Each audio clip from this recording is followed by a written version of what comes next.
후견제도 활성화를 위해서 지금 10여 년째 애쓰시고 계시는데 법도 만들어졌는데 전혀 활성화가 안 되고 있어요. 정말 안타깝습니다. 그래서 법과 제도의 개선이 제일 중요한 과제겠습니다만 현실적으로 이 상태에서 그래도 후견을 활성화하는 방법이 뭔가 좀 고민을 했으면 좋겠습니다. 그리고 제가 들은 얘기 중에 네. 우선 중풍이 많지 않습니까? 네. 그래서 어느 한 분이 쓰러졌을 때 부인이 또는 남편이 통장도 못 쓰고 뭐 전세 계약도 대신 못 매다주고 이런 문제가 있단 말입니다. 네네네. 그래서 부부 쌍방 후견 공증제도 뭐 이런 게 있다 그래서 뭐 5만 원씩만 내면 등록할 수 있고 그래서 네. 그런 거라도 좀 많이 좀 소개하고 확산시키면 어떨까 싶은데. 네. 아, 그거는 지금 우리 민법에 다 대리인이라는 거 다 알고, 위임장은 우리 국민들 모두 법률 행위를 다 알고 계시는 부분입니다. 그래서 이 부분이 아까 서구의 지속적 대리권이라고 말씀드린 바 있잖아요. 네. 지속적으로 이제 대리권을 하는.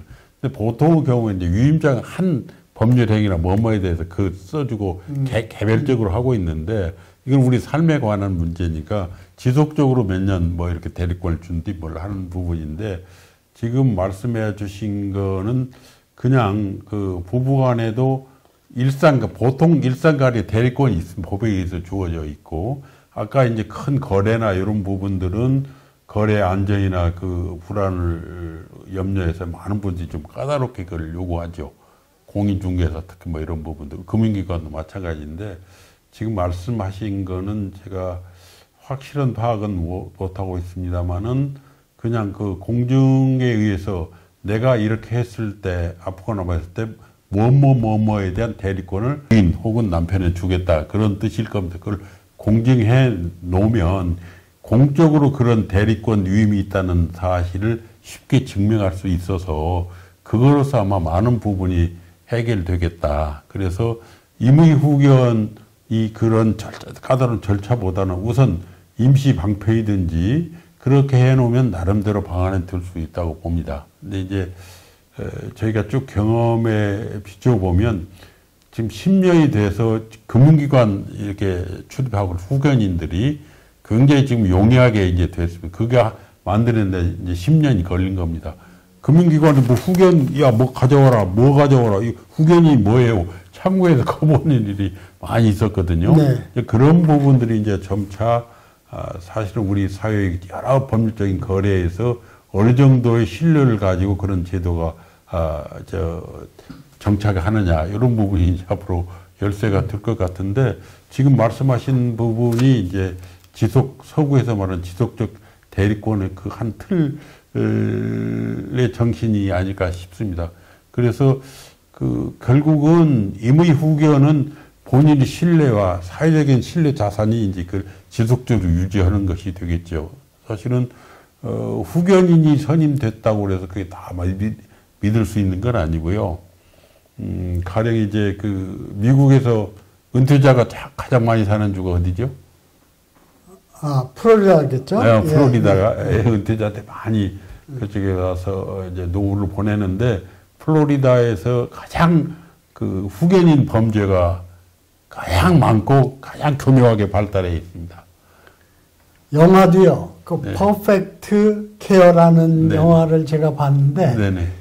전문 요양 보호사가 노인들 치매 걸리고 이런 분들 중에 외롭고 그러니까 가족 관계가 없거나 네네. 그렇고 또 재력이 있는 네네. 분들을 포섭을 해가지고 차츰차츰 자기가 대리권을 다 확보해서 완전히 빨가벗겨서 쫓아내는 네네. 그런 아주 영화를 본 적이 있어요. 이제 그런 게 네네. 발달하다 보니까 그런 일도 생기는 것 같아요. 그래서 플로리다 검찰이 전문 후견인 범죄 수사에서 세계 탑이랍니다. 그래서 세계적인 모임에, 국제적인 모임에 그 경험이 공유되기도 합니다. 근데 우리는 어쨌든 후견 제도에서 발생하는 문제점을 어떻게 뭐 단속하고 통제하는 것보다는 꼭 필요한 일인데 전혀 보급이 안 돼 있으니까 이 후견 제도, 특히 임의 후견을 쉽게 좀 확산시키기 위한 노력이 아주 필요하지 않은가 생각이 듭니다. 노력보다는 법을 좀 바꿔서 틀을 쉽게 만들어 줘야죠. 예. 아까 그 대용 수단으로 아까 방금 원 대표님 말씀하신 이제 그 부부간의 쌍방 대리권을 공정해 둔다든지 하는 부분은 이제 좀 더 용이하게 네. 대리권을 증명할 수 예. 있는 수단이라고 봅니다. 예.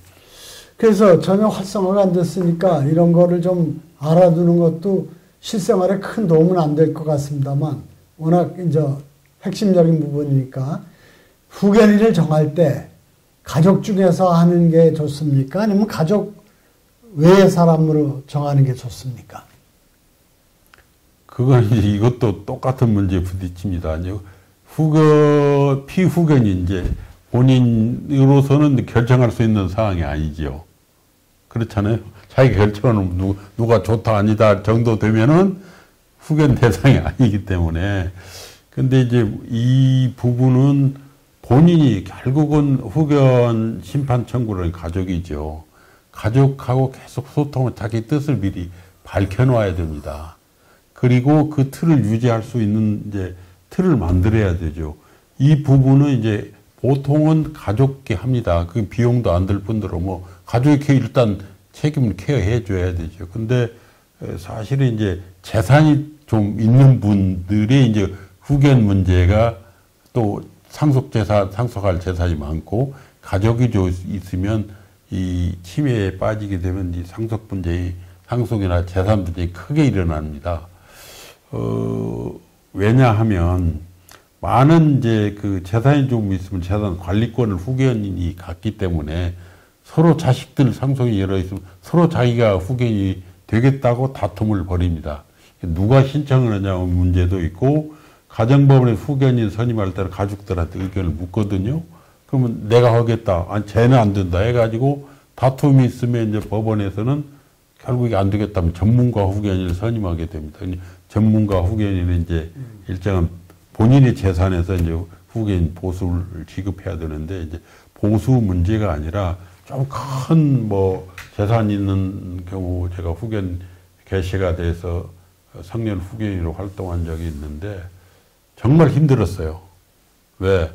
그분은 이제 재산이 많으시고 교회에서 이게 괜찮은 시설에서 이제 집이죠. 뭐 집에서 귀가하시면서 이제 혼자 거기서 이제 요양을 받고 계셨는데 돈이 많이 들어가니까 거기서 한번 서울의 병원 한번 나오려고 해도 그 비용과 그 만만치 않고 그 간병이나 또 뭐 요양한 분들 한 2분 계시고 돈이 많이 들어간다 하면서 가족들 일부는 이제 우리 후견인한테 야 요양원으로 가시면 안 되겠냐 뭐 이렇고 누구는 또 안 된다 왜 거기 가냐.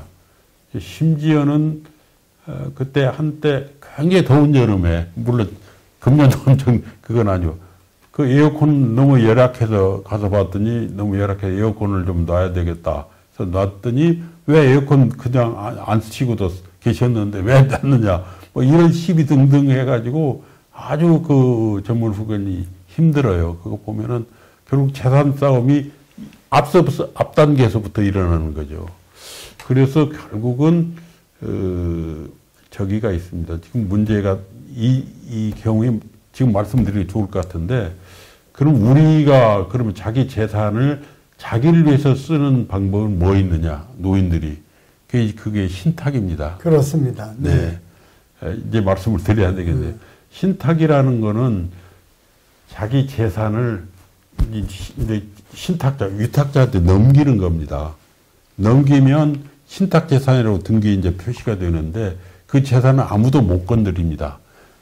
저희 채권자나 여기 수탁자 채권자도 뭐 독립된 재산으로 이제 보조해 되는 그 장점이 있고 그 신탁 계약의 내용에 따라서 그 재산을 쓸 수가 있습니다. 그래서 그 부분은 이제 가족 신탁은 별 비용은 안 들겠죠. 이 부분이 과연 자식이긴 하지만 또 여러 자식도 있고 그러니까 내 재산을 뭐 작은 아들한테 뭐 신탁해 놓았다 하면은 그 뭐 작은 아들이 신탁 받은 아들이 그 처분을 못 하게 돼 있어요.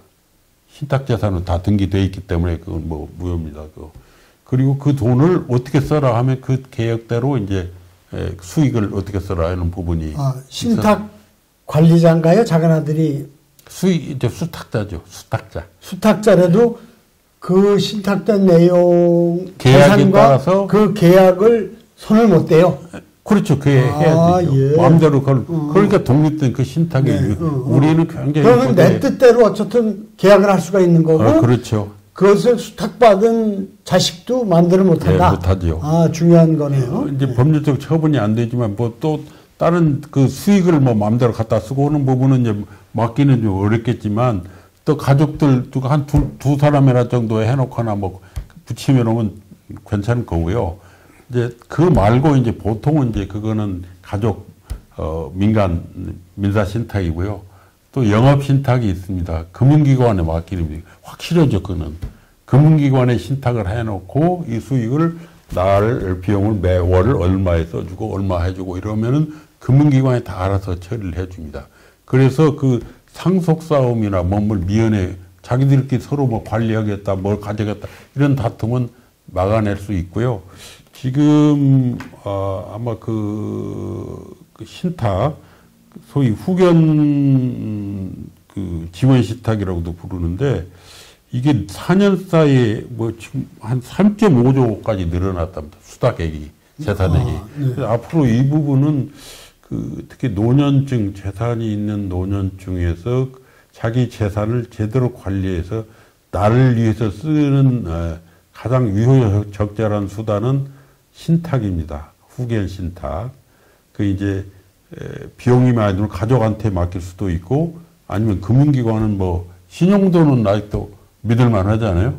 거기서 계약을 체결해서 계약 내용대로 자기가 케어받을 수 있는 그런 장점이 있고요. 그리고 내가 돌아갔을 때 누구누구한테 어떻게 줘라. 유언 대용 신탁. 그 형태로 할 수도 있고 뭐 연속 수익 신탁 뭐 여러 다양한 이제 신탁 그 방법이 앞으로 아마 신탁 시장이 엄청나게 커질 겁니다. 그래서 아까 그런 수요가 있는 분들은 그 요즘에 뭐 각종 금융기관 패밀리 오피스 뭐 해가지고 굉장히 많이 공을 들이고 있습니다. 거기 가서 한번 논의를 해보고 상담을 해보면 아까 가족들끼리 서로 그 재산을 놓고 하는 사전의 분쟁을 예방할 수도 있고 그 유언 대용 신탁 같은 부분은 분명히 이제 가족들끼리도 재산을 잘 나눠서 나중에 나 돌아가면 나눠 가지는 방법까지 다 정할 수 있. 그러면 좀 조금 더 나은 방법이 아닐까 생각합니다.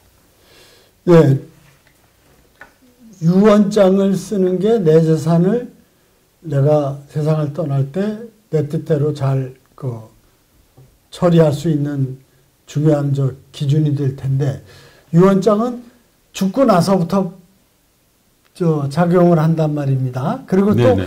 누가 그 유언장을 집행하고 그러는 문제에 대한 책임의 문제도 또 있고요. 네네. 그런 점에서 신탁은 현재 상태에서부터 내 재산을 내가 설계한 계약에 의해서 운영하고 네.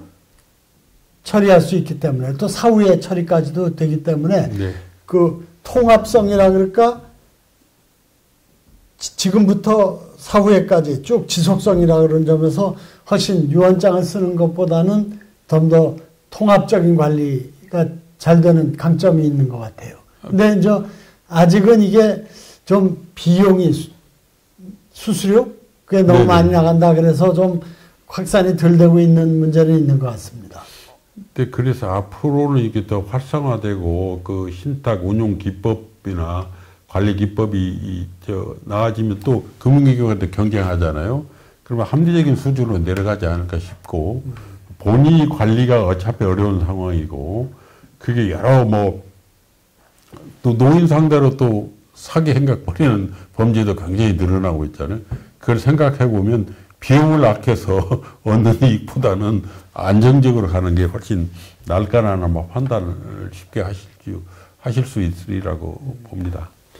후견 제도 활성화에 대해서 참 애를 많이 쓰셨는데 앞으로 넘어야 할 산이 많을 것 같습니다만 천만 노인 시대는 천만 치매 노인의 시대를 의미합니다. 앞으로 이건 더 빠른 속도로 늘어날 거고 그런 점에서 나이 들어서 내 건강과 또는 정신력이 내 관련된 문제를 챙기기가 어려운 거에 대비해서 후견, 특히 임의 후견 제도를 좀 활성화하는 거는 정말 아주 시대적으로 절박한 과제인 것 같은데 네네네. 앞으로도 애써 주시기 부탁을 드리겠습니다. 네. 유언장 쓰기 운동을 우리 변호사님이나 또 제가 이제 열심히 같이 하고 있는데 이 유언장을 써야 하는 이유가 과거와 왜 달라졌는지 한번 네. 좀 단적인 설명을 좀 해주시면 좋을 것 같아요. 통계가 정확한지는 모르겠어요. 우리나라는 지금 유언장을 쓰는 0.5%도 안 된다는 거잖아요. 미국은 50%. 영화에서 많이 보면 유언장 딱 들어가지고 우리는 유언 없습니다. 그거는 아마 개인주의제 아닌 우리 대가족 제도 전통에서 탈탈 없이 이렇게 내려왔던 부분인데 지금은 많이 아까 그 법적 사회적 환경이 변했고요. 또 유언장을 우리 또 죽음의 문화가 항상 우리 일상과 접해 있지는 않죠. 저 멀리 놓고 죽음은 좀 혐오스럽고 장례 이런 저 멀리 떼놓고 보기 때문에 별 생각을 안 해왔던 그런 문화적인 전통도 있고 또 무엇보다 별로 나눠줄 재산이 단군 이래 없었죠. 쪼개줄 재산이 있어야지 유언장을 쓰고 있는데 그 핵심을 잘 짚으셨는데 지금은 이제 그 재산도 유언을 안 하는 이유를 생각해 보면 막상 유언? 그럼 내일 모레 나는 가는 건가? 이런 아까 죽음의 문화와 관련된 부분입니다. 이런 부분이고 이거 썼다가 또 생각이 바꾸면 또 어쩌지? 아니면 내 생각을 밝혔다가 또 누구 아들이나 상속 누구 보면 그때 이때 분란은 또 어떻게 하나? 이렇게 그리고 잘 살아왔는데 앞으로도 내가 나중에 하지 이런 생각들을 다 갖는 게 일반인가. 그래서 이게 이러다 저다 보면은 못 쓰게 되는 거죠.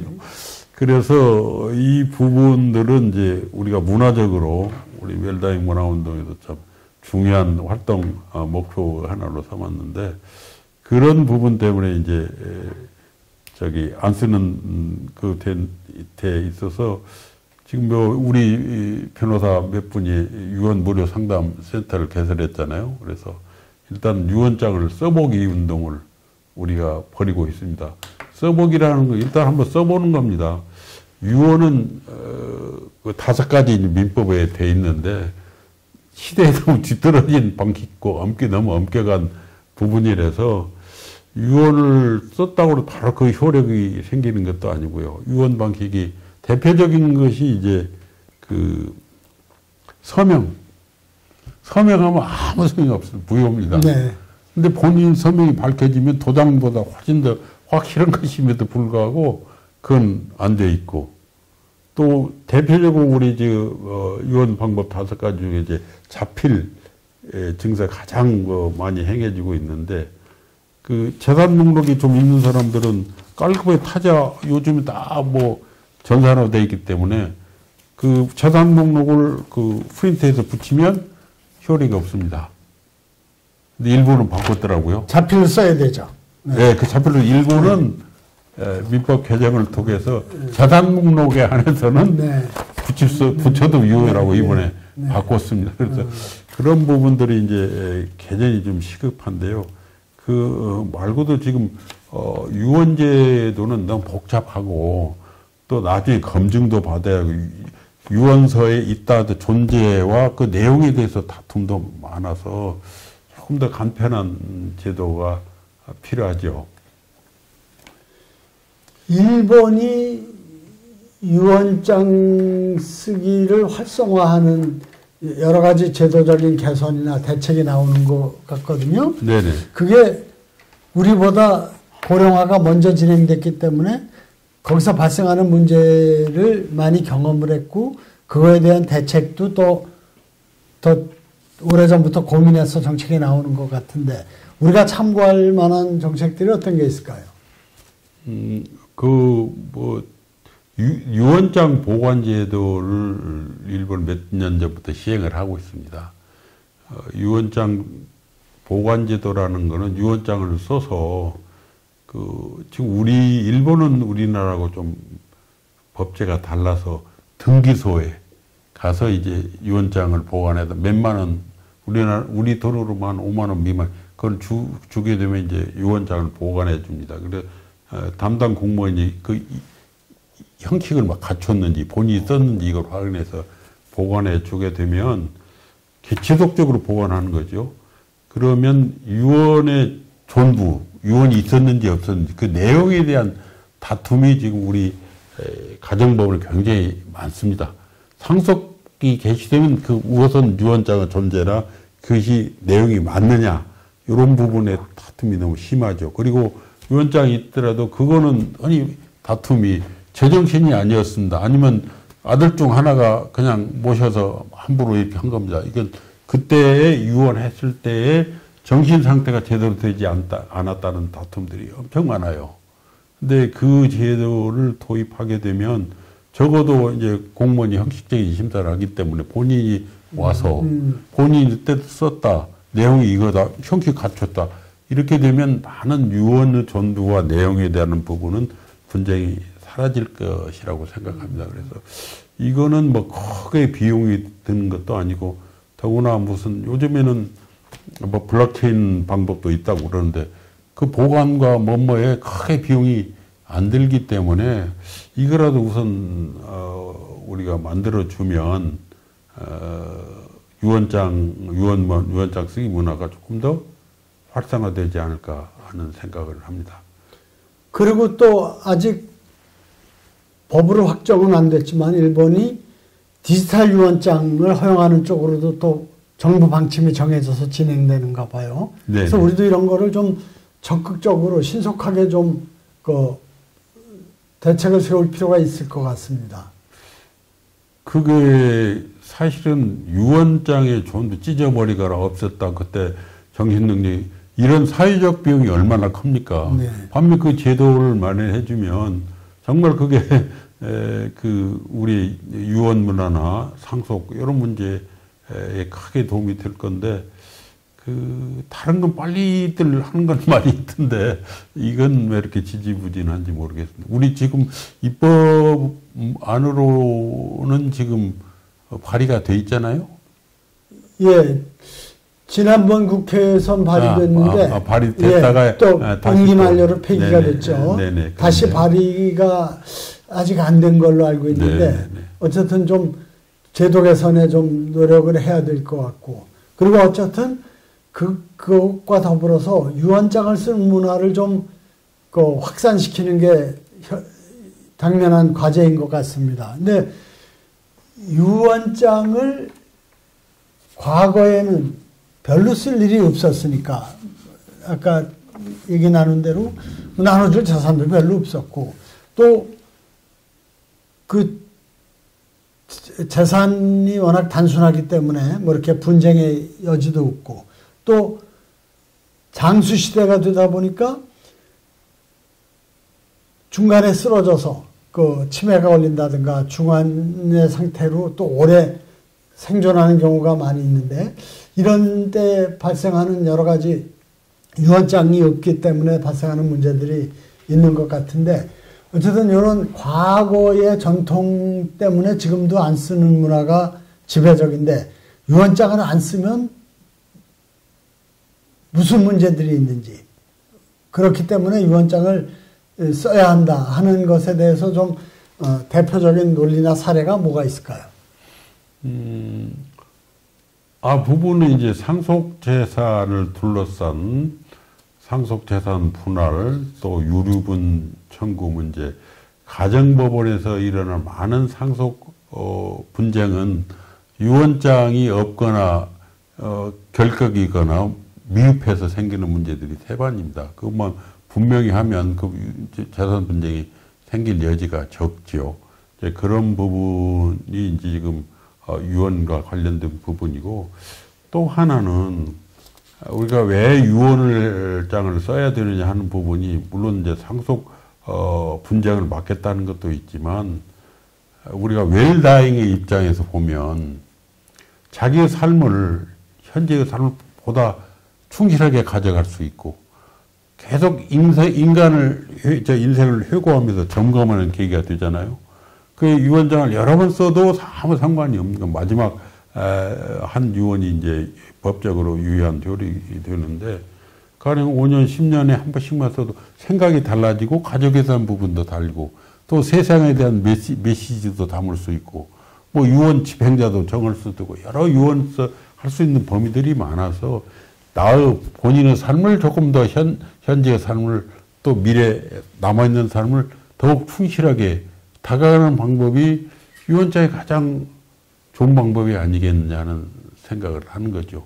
그 매년 이제 새해를 맞게 됩니다. 그럼 이제 금년도 벌써 거의 마치 막바지에 와 있는데 1년을 해고는 분들도 굉장히 많잖아요.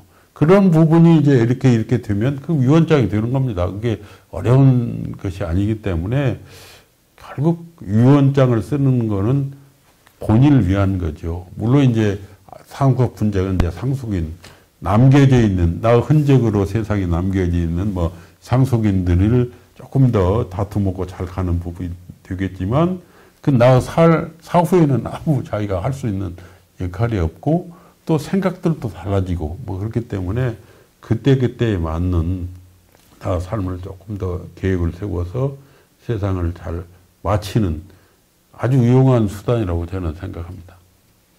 네, 하여튼 유언장을 쓰는 것은 내가 세상을 떠났을 때 내 재산을 내 뜻대로 잘 정리하고 활용하는 대책입니다만 동시에 현재 내 삶을 총정리해보는 아주 중요한 결산의 기회인 것 같습니다. 한번 매듭을 지어보면 내 삶의 의미도 더 깊게 받아들이게 되고 그걸 바탕으로 남은 삶을 대하는 태도가 더 성숙되겠죠. 남은 삶에 대한 내가 살아왔는데 이거는 내가 못 해봤구나. 이건 미흡했구나. 네. 이건 좀 해봐야 돼. 네. 새로운 네. 삶의 동력도 생길 수 있고요. 네. 그거는 그쪽에서 더 유용한 것인지도 모르겠습니다. 네. 그리고 유언장을 쓸 때 꼭 필수 요건은 아닌 거지만 이 관리를 누가 한다. 집행을 누가 한다. 이런 부분이 써지는 게 좋죠. 예, 그건 유언 집행자고 자라고 하는데요. 그 따로 제정할 수도 있고, 네.